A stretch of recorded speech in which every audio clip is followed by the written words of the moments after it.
اللہ تعالیٰ نے یوسف علیہ السلام کے واقعے کو قرآن پاک میں بہترین واقعہ بیان فرمایا. نحن نقص علیک احسن القصص، ہم تمہیں بہترین واقعہ بیان کریں گے، بہترین قصہ بیان کریں گے.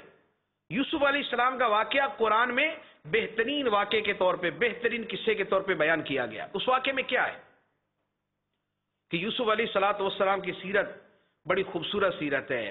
آپ کے واقعات بڑے حسین واقعات ہیں. وہ واقعات ہیں کیا؟ ان واقعات کے اندر آپ کا تقوی بھی ہے کہ زلیخا نے آپ کو گناہ کی دعوت دی، آپ اس سے بچ گئے.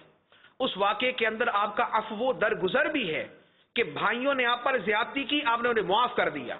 اس واقعے کے اندر آپ کی دانش مندی بھی ہے کہ آپ کو حکومت کے اندر خزانہ سپرد کیا گیا، آپ نے امانت داری کا مظاہرہ کیا اور ملک کو بہترین انداز میں چلایا.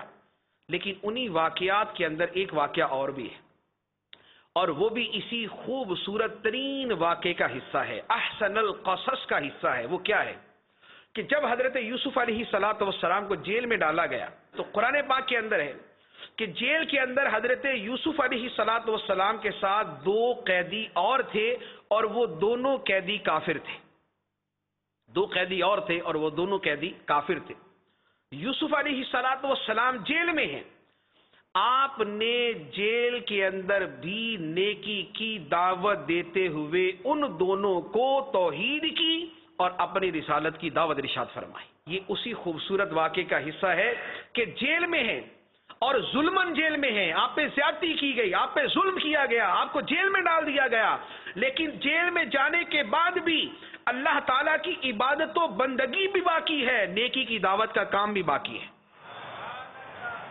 اور اسی سنت یوسفی علیہ السلام پر عمل کرتے ہوئے الحمدللہ دعوت اسلامی کے مدنی ماحول میں بھی جیل خانہ جات کے اندر دعوت اسلامی کا کام ہوتا ہے.